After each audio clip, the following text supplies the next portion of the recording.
மணமக்களை வாழ்த்துவது எப்படி? பெரும்பாலுமாக நம்ம வாழ்த்தக்கூடிய முறை இருக்கின்றதே, அது நமக்கு அறிந்த முறை தான் நாம் வாழ்த்துகிறோம். ஆனால் நபிகள் நாயகம் ஸல்லல்லாஹு அலைஹி வஸல்லம் மணமக்களை எப்படி வாழ்த்துவார்கள்? ரசூலுல்லாஹ்வுடைய முறை என்னவென்று சொன்னால், யாருடைய திருமண செய்தி ரசூலுல்லாஹி ஸல்லல்லாஹு அலைஹி வஸல்லம் கேட்டார்கள் என்று சொன்னால், பாரக்கல்லாஹு லகுமா, சொல்லுங்க பார்க்கலாம். பாரக்கல்லாஹு லகுமா வ பாரக அலைக்குமா ஜமஅ பைனகுமா ஃபீ கைர். இது துவா. பாரக்கல்லாஹு லகுமா, அல்லாஹ் உங்கள் இருவருக்கும் பர்க்கத்தை தந்துருள்வானாக. கணவர் உடைய சம்பாத்தியத்தை அல்லாஹ் தஆலா பர்க்கத்தை தருவான். மனைவி உடைய அவங்களுடைய ஒரு சேவையிலும் அல்லாஹ் பர்க்கத்தை தருவான். பாரக்கல்லாஹு லகுமா வ பாரக அலைக்குமா, அல்லாஹ் தஆலா உங்கள் மீதும் பர்க்கத்தை தந்துள்வானாக. எல்லா விதமான பர்க்கத், உலகத்தில் எத்தனை பர்க்கத்துகள் இருக்கின்றதோ பெரியவர்களே சகோதரர்களே, காசு பணம் சம்பாதிக்கலாம், ஆனால் பர்க்கத்தை சம்பாதிக்க முடியாது. பர்க்கத், ரஹ்மத். ஹலீல் அஹ்மத் சாப் கீனூரி ரஹ்மத்துல்லாஹி அலைஹி சொல்லுவாங்க, பர்க்கத்துடைய தர்ஜுமா இருக்கின்றதே, டிரான்ஸ்லேஷன், மீனிங், அதனுடைய உண்மையான அதனுடைய விளக்கம் என்ன, அது நம்ம விளக்கி சொல்லலாம், ஆனால் பர்க்கத்துடைய தர்ஜுமா செய்ய முடியாது, அதனுடைய மீனிங் சொல்ல முடியாது. ஏன்? பர்க்கத் என்பது அது அரபியில் தான் இருக்குது.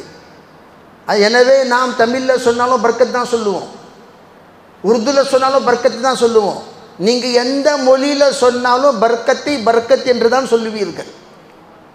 அதே மாதிரி ரஹ்மத்தையும் ரஹ்மத் என்று தான் நாம் சொல்லுவோமே தவிர அதனுடைய விளக்கம் கொடுக்கலாம், ஆனால் உண்மையான விளக்கம் கொடுக்க முடியாது.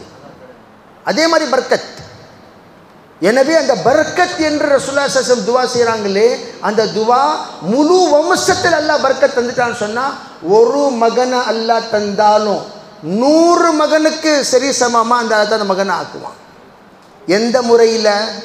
நாம் நம்மளுடைய கவனத்தில் எப்போவுமே காசு பணம் தான். பர்க்கத்துன்னு சொன்னாவே மனசில் டக்குன்னு வர்றது என்ன? காசு, பணம், பில்டிங், வண்டி, வசதிகள்.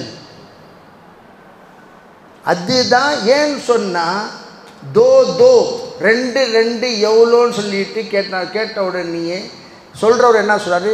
4 ரொட்டி. ஏன்பா நான் உன்கிட்ட என்ன சொன்னேன்? 2 ரொட்டி எவ்வளோன்னு கேட்டேன்னா, இல்லை. என்ன கேட்டேன்? 2 எவ்வளோ? 4ன்னு சொன்னோம். 4 ரொட்டின்னு சொன்னால் என்ன அர்த்தம்? பசி அதிகமாக இருக்குது. பசி அதிகமாக இருந்த காரணத்தினால 2 எவ்வளோன்னு கேட்டோன்னா அவர் பதில் என்ன சொன்னார்? 4 ரொட்டி. தாகம் அதிகமாக இருக்குது. 2 எவ்வளோ? 4 ஜூஸு. யார் எந்த நிலையில் தேவையாக இருக்கிறாங்களோ 2 சொன்னோடனே அது 4க்கு பதிலாக அவங்களுடைய தேவையான பொருள்களுடைய பதில் வருது. அதே மாதிரி பர்க்கத் என்று சொன்னால் நம்ம மனசில் வருது டக்குன்னு என்ன? காசு வரும். அந்த காசு பற்றி தான் பர்க்கத்துன்னு சொன்ன உடனே வருதை தவிர வேறு எதுவுமே. குறைந்த பணத்தில் நிறைந்த பர்க்கத், அதுதான் பர்க்கத். சம்பாதிக்கிறாரு, குறைவாக தான் சம்பாதிக்கிறாரு, ஆனால் எல்லா தேவைகளும் அல்லாஹ் அந்த குறைவான சம்பாதத்தில் பூர்த்தி செஞ்சிடணும். யாருக்கிட்டையும் கையேந்திரது கிடையாது, கேள்வி கேட்பது கிடையாது, வாங்குவது கிடையாது. இதுதான் பர்க்கத்.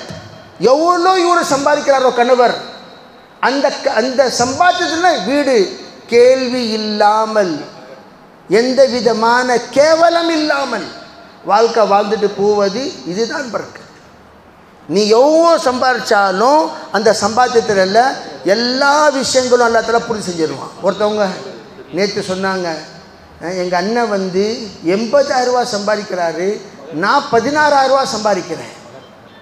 ஆனால் எங்கள் அண்ணன் 20ஆம் தேதி 22ஆம் தேதி 25ஆம் தேதி ஏன்பா ஒரு 2,000 ரூபா இருந்தால் கொஞ்சம் அமுச்சு விடு, 2,000 ரூபா தேவைப்படுது. யார்? 80,000 ரூபா சம்பாதிக்கிறவர் 16,000 ரூபா சம்பாதிக்கிறவர்கிட்ட கடன் வாங்குறாரு. ஏன்னு சொன்னால் அவர் 80,000 ரூபா சம்பாதிக்கிறாரு, கையில் ஒரு காசும் நிற்கிறது கிடையாது. பிச்சைக்கார வாழ்க்கை. கடைசி நேரத்தில் கொஞ்சம் கடன் கொடு, கொஞ்சம் கடன் கொடு, கொஞ்சம் கடன் கொடு, கொஞ்சம் கடன் கொடு.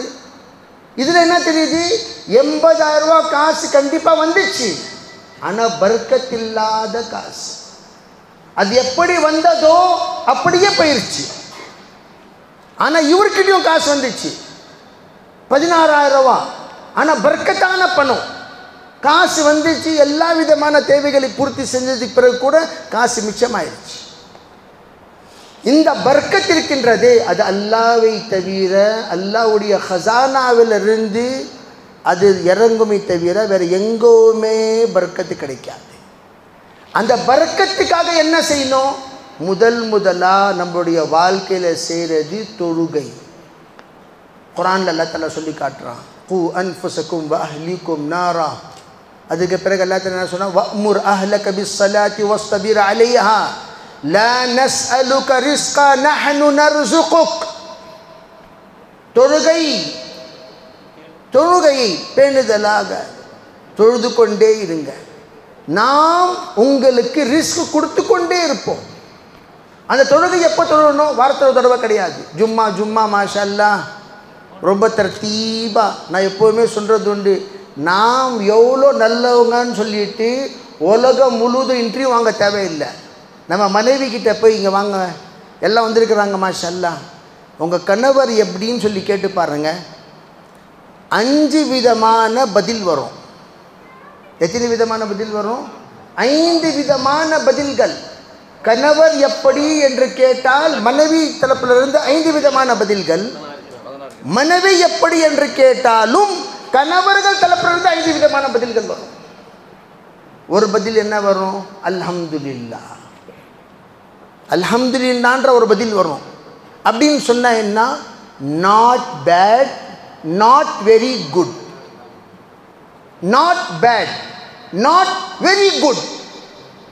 மோசமானவரும் கிடையாது, ரொம்ப நல்லவரும் கிடையாது, நார்மலான ஒரு. அப்படின்னு சொன்ன பதில் என்ன வரும்? அல்ஹம்துலில்லாஹ். Not bad, not very good. என்ன அர்த்தம்? ரொம்ப மோசமாகவும் இல்லை, ரொம்ப நல்லவர்னு கூட சொல்ல முடியாதுங்க. ஏதோ அல்ஹம்துலில்லாஹ், பரவாயில்லை, நானும் அவரை சமாளிச்சுட்டு போகிறேன், அவரை என்னைய சமாளிச்சுட்டு போகிறாருன்னு அர்த்தம். இது அல்ஹம்துலில்லாஹ்வுடைய விளக்கம். ரெண்டாவது, எப்படிமா இருக்கிறாங்க அப்படின்னு சொன்னால் மாஷா அல்லாஹ். மாஷா அல்லாஹ் என்று சொன்னால் என்ன அர்த்தம்? குட். குட். Sometime bad. லைட்டாக கோவப்படுவார், ஆனால் அவ்வளோ ஒன்றும் கோவம் அதிகமாக வராது. மாதத்தில் ஒரு தடவை கோவம் வரும், அதான் கோவம் ஒன்றும் இது கிடையாதுங்க, அதெல்லாம் சமாளிச்சுக்கலாம். ஆனால் மோஸ்ட்லி குட். 28 நாள் சந்தோஷமாக இருக்கிறோம், ஆனால் 2 நாள் ஏதோ 1 is 19, 20 ஆயிரும், அது ஒன்றும் விஷயம் கிடையாது. மாஷா அல்லாஹ். ஒருத்தர் இருக்கிறாரு, அவரை பற்றி எப்படிமா உங்கள் கணவர்னு சொல்லி கேட்டால் சுபஹானல்லாஹ், சுபஹானல்லாஹ், சுபஹானல்லாஹ் என்று என்ன சொன்னால் என்ன? எங்கள் கணவர் மாதிரி யாருக்கு அல்லாஹ் தஆலா நசீபாக்கி இருக்கிறானோ அவங்களுக்கு தான் ஒரு நசீப் இல்லை.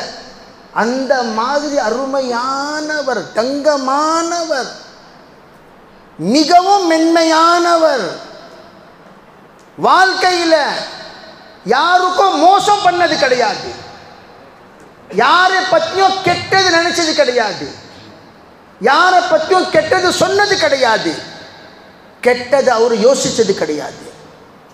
அல்லாஹ்வுடைய கட்டளைகளும் முழுமையாக பூர்த்தி செய்கிறாரு, மனைவி மக்களுடைய தேவைகளையும் ரொம்ப அழகாக பூர்த்தி செய்கிறாங்க, குடும்பத்தையும் கவனிச்சுக்கிறாங்க.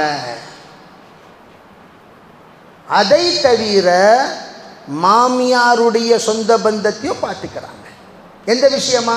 கஷ்ட நஷ்டத்தில் கூட போகிறது வர்றது. சில பேர் இருக்கிறாங்க, நீனே உங்கள் ஊருக்கு போயிட்டு வா, உங்கள் தம்பியை கூப்பிடு, உங்கள் அண்ணனை கூப்பிடு, உங்கள் இவனை கூப்பிடு, உங்கள் அவனை கூப்பிடு சொல்லிட்டு அவர் பாவம் உங்கள் அத்தாவை கூப்பிடு. நானாக போக முடியாது, எனக்கெல்லாம் டைம் இல்லை. அவங்க பாவம் அவங்க அத்தா வரணும் கூட்டிகிட்டு போகணும், அவங்க அத்தா வரணும் கூட்டிகிட்டு போகணும், தம்பி வரணும் கூட்டிகிட்டு போகணும். இவர் துறை பிள்ளையார் மாதிரி உட்காந்துருப்பார். ஆடவும் மாட்டார், அசைய மாட்டார். நான் எங்கேயும் போக முடியாது, நான் ரொம்ப பிஸி, எனக்கு வேலை இருக்குது. இந்த மாதிரி இல்லாமல் கூட்டிட்டு போகணுமா, தானா போறாங்க, கவனிக்கிறாங்க, பார்க்குறாங்க, வராங்க, எல்லாத்துடைய தேவைகளும் பூர்த்தி செய்கிறாங்க. இவங்க யாரு? சுப்ஹானல்லாஹ். நம்ம யோசிச்சு பார்க்கணும், நம்ம எந்த தர்ஜால இருக்கிறோம்? அல்ஹம்துலில்லாஹ்ல இருக்கிறோமா, மாஷா அல்லாஹ்ல இருக்கிறோமா, சுப்ஹானல்லாஹ்ல இருக்கிறோமா? அதற்கு பிறகு 1-2 दर्जा இருக்குது. खाली ये लिख डालो, एड्रेस आप बाद में लिखेंगे. 1 दर्जा என்ன? எப்படிமா இருக்கிறாரு அப்படி பார்த்துக்கிட்டு யாரோ கேட்காத கேள்வி நீங்கள் வந்து கேட்குறீங்க. மனசு உடைஞ்சி நான் சொல்லிடுறேன், அஸ்தக்ஃபிருல்லாஹ். என்ன தர்ஜா சொல்லுங்க பார்க்குறேன். என்ன தர்ஜா? என்ன? நான் அவரை கல்யாணம் முடிச்சுட்டு வந்தேன் பாருங்க, அன்னையிலிருந்து அல்லாஹ்கிட்ட தௌபா செஞ்சுக்கிட்டே இருக்கிறேன்.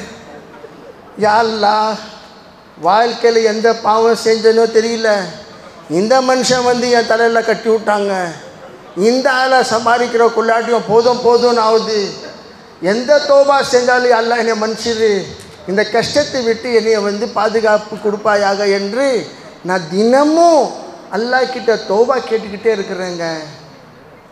அது ஒரு தர்ஜா, அஸ்தக்ஃபிருல்லாஹ்வுடைய தர்ஜா. அந்த மாதிரி மக்களும் இருக்கிறாங்க, அதைவிட மோசமானது என்னன்னு சொன்னால், அல்லாஹ் நாம் எல்லோரையும் அஸ்தக்ஃபிருல்லாஹ்வுடைய தர்ஜா விட்டு பாதுகாப்பானாக, 2வது தர்ஜா விட்டும் அல்லாஹ் பாதுகாப்பானாக. அது என்னன்னு சொன்னால், அது என்ன? அவுசு பில்லாஹ்.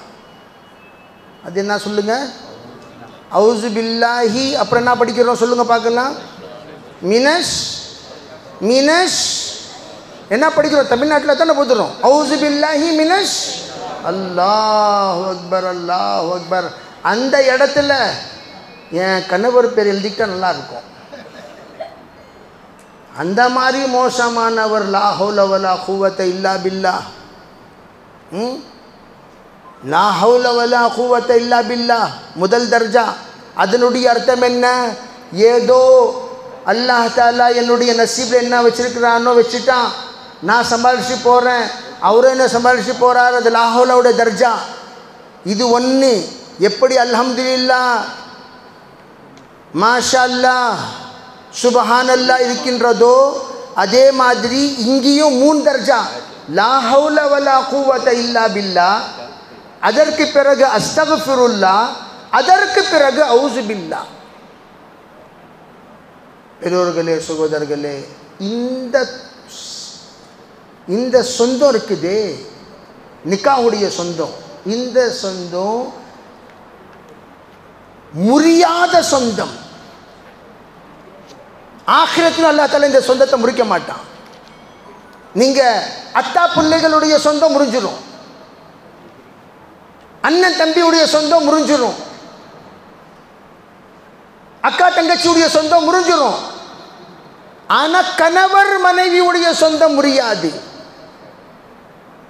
எந்த ஒரு மனைவி, எந்த ஒரு கணவர் இறைநேசராக இருந்து வாழ்க்கை வாழ்ந்து இறந்து போகிறார்களோ, அல்லாஹ் தஆலா அந்த கணவர் அந்த மனைவியுடைய ஜோடியை சொர்க்க ஜோடியாக அல்லாஹ் தஆலா அமைச்சிடறான். சொர்க்கத்திலேயும் இந்த ஜோடி இருக்கும். ஒருத்தவங்க கிட்ட இந்த மாதிரி சொன்னா, ஹஸ்ரத் என்ன அங்கேயும் யுவதானா, அங்கேயும் ஒன்றும் நம்மளுக்கு நிம்மதி கிடையாதா ஹஸ்ரத்? இல்லைங்க, அல்லாஹ் தஆலா இவங்கள தான் தருவான், ஆனால் இவங்க மாதிரி அவங்க இருக்க மாட்டாங்க.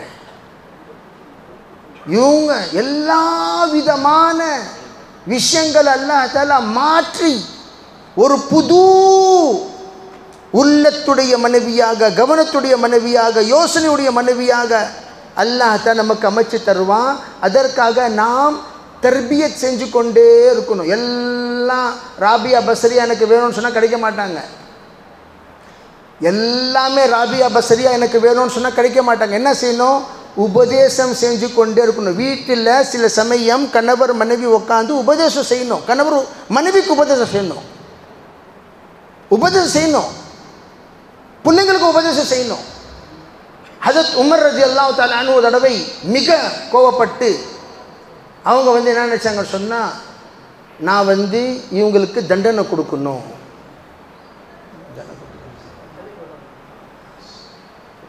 தண்டனை கொடுக்கணும். ஹஜரத் உமர் ரலியல்லாஹு தஆலா அன்ஹு கேட்டாங்க,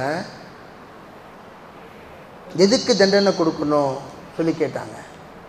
கேட்டால் முஹாஜிர் பெண்கள், எந்த பெண்கள்? அன்சார் பெண்களோடு சேர்ந்து கெட்டு போயிட்டாங்க. என்ன கெட்டு போயிட்டாங்க? முதல்ல இப்போ பாருங்கள், நம்மலாம் ஊரில் இருந்தோம். ஊரில் இருக்கும்போது நம்ம மனைவிகளுக்கு 50 ரூபா கொடுத்தா போதும், நல்ல அருமையான சாப்பாடு சமைச்சு வச்சுருவாங்க. பெங்களூருக்கு வந்த பிறகு 500 ரூபா கொடுத்தா கூட மூஞ்சியில் அந்த சிரிப்பு வரவே மாட்டேங்குது.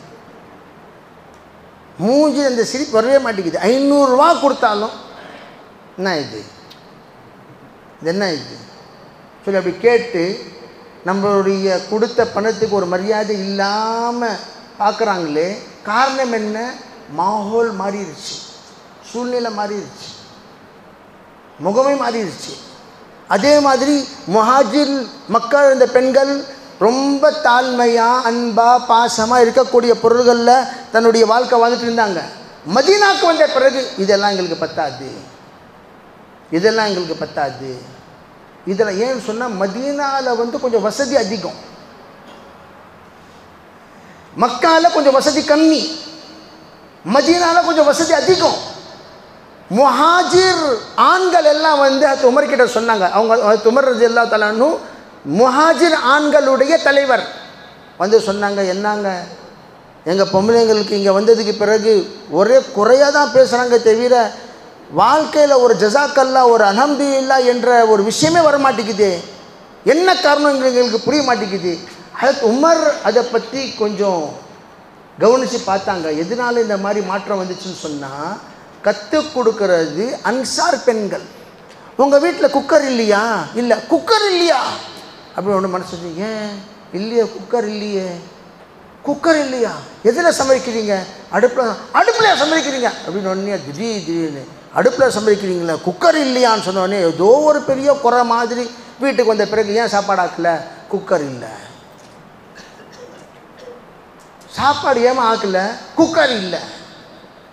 குக்கரு நேற்றும் இல்லை, முந்தா நேற்றும் இல்லை, போன வருஷமும் இல்லை, சாப்பாடு ஆக்கிட்டு தானே இருந்தேன், இப்பயும் சாப்பாடு இல்லை, குக்கர் இல்லாமல் சாப்பாடு ஆக்க முடியாது அப்படின்னு சொல்லிட்டு பிடிவாதம் பண்ணாங்கன்னு சொன்னால் கோவம் வருமா வராதா?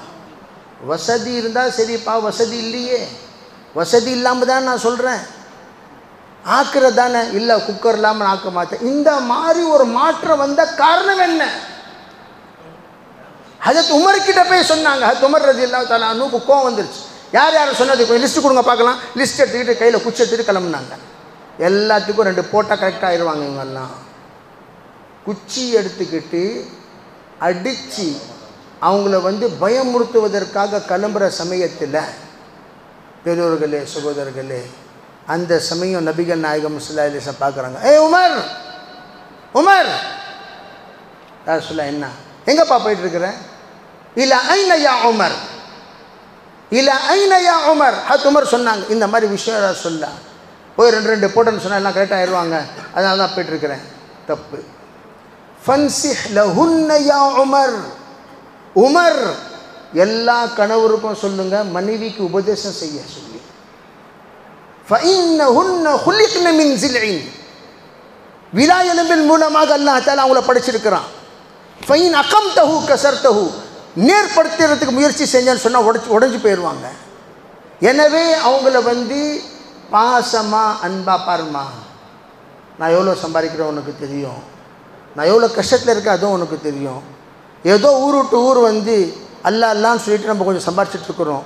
இன்ஷால்லா அல்லாஹ் தஆலா வசதி கொடுத்ததுக்கு பிறகு குக்கர் என்ன, இன்ஷால்லா வாஷிங் மிஷினும் வாங்கலாம், ஃப்ரிட்ஜும் வாங்கலாம், சொந்த வீடும் அல்லாஹ் தஆலா தருவான், இன்ஷால்லா கட்டலாம்.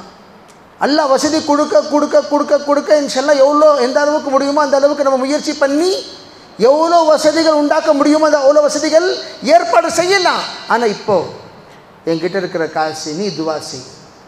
ஃபஜர் தொழுகைக்கு பிறகு இந்த சூரத் ஓதி எனக்காக துவா செய். இதா ஜா நஸ்ருல்லாஹி வல் ஃபத்ஹ் 25 தடவை ஃபஜருக்கு பிறகு ஓதி பர்க்கத்துக்காக துவா செய். ஜோஹருக்கு பிறகு 24 தடவை, அசருக்கு பிறகு 23 தடவை, மகரிப்க்கு பிறகு 22 தடவை, இஷாக்கு பிறகு 21 தடவை ஓதி, யா அல்லாஹ் என் கணவர் சம்பாதிக்க போயிருக்கிறாங்க, அவங்களுக்கு விசாலமான ஒரு திஜாரத்தும் நல்ல பர்க்கத்தும் தந்தருள்வாயாக. அவங்க கஷ்டத்துக்கு அவங்களுடைய உழைப்புக்கு யால ஈடாக ஏதாவது நீ நல்ல தீர்ப்பு செய்தருள்வாயாக.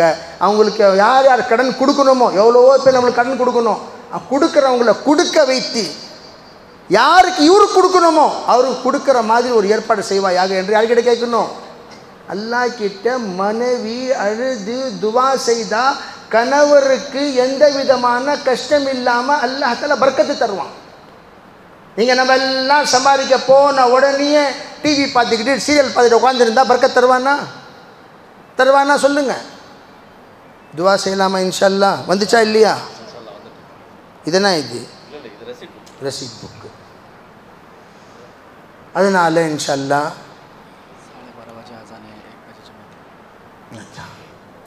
12:30 மணிக்கு அசானு, 1 மணிக்கு தொழுகை என்று சொல்லுகிறார்கள். வந்த உடனேயே இன்ஷா அல்லாஹ் அசான் நடைபெறும். அசானுக்கு பிறகு நிக்கா நடைபெறும் இன்ஷா அல்லாஹ். உடனே ஒன்றும் பரபர டைம் செய்யினா 2 நிமிஷம் தான் இருக்குது. அதனால் நியத்து செய்யுங்க இன்ஷா அல்லாஹ். நம்ம மனைவிகளுக்கு எல்லாம் வீட்டை நம்ம உபதேசம் நம்ம சொன்னால் நீங்கள் கொஞ்சம் சும்மா இருக்கிறீங்களா? ஏதோ ஒரு பயான் கேட்டு வந்து உங்கள் மூஞ்சியை பார்த்தா போன வருஷத்துலேருந்து இந்த வருஷம் ஒரு தொழுகாதவர் எனக்கும் உபதேசம் செய்ய உட்காந்துருக்கிறாரு அப்படின்னு சொல்லிட்டு ஃபஸ்ட்டு வாங்கின வட்டி காசை திருப்பி கொடுங்க. நீங்கள் செஞ்ச எல்லா விஷயங்கள் அதெல்லாம் ஞாபகத்தை இருக்குதா இல்லையா? அவங்க ஒரு பயான் செய்ய ஆரம்பித்தாங்கன்னு சொன்னால் பெரியோர்களே சகோதரர்களே நம்ம பயான் நிரந்தரமாக ஸ்டாப் ஆகிடுது. எனவே நான் உட்காந்து நானும் ஒரு தோபா செஞ்சு வந்துட்டுருக்கேன். இன்ஷா அல்லாஹ் எந்த விஷயங்கள் பின்னாடி காலத்தில் நடந்ததோ அந்த எல்லா விஷயத்தையும் நான் தோபா செய்கிறேன். நீனும் தோபா செய். நம்ம 2 பேரும் இன்ஷா அல்லாஹ் புது வாழ்க்கை ஆரம்பிக்கலான்னு சொல்லி நியத்து செய்யலாமா? இன்ஷா அல்லாஹ். அந்த தொழுகை சொன்ன 2 ரக்காத் தொழுகை, அந்த தொழுகையின் மூலமாக புது திருமண வாழ்க்கை ஆரம்பிப்பதற்காக எல்லா பழைய மணமக்கள் நியத்து செய்யுங்க இன்ஷா அல்லாஹ். புது மணமக்களும் நியத்து செய்வாங்க. பழைய மக்கள் அது எவ்வளோ பழசாக இருந்தாலும் சரி, 50 வருஷம் பழசாக இருந்தாலும் சரி, 40 வருஷம் பழசாக இருந்தாலும் சரி, நியத்து செய்யுங்க. அல்லாஹ் தாலா அதில் பர்க்கத்து தருவான். அல்லாஹ் அமல் செய்வதற்கு தௌஃபீக் தந்துள்வானாங்க. இன்ஷா அல்லாஹ் அஸான் நடைபெறும். அதுக்கு பிறகு நிக்கா நடைபெறும்.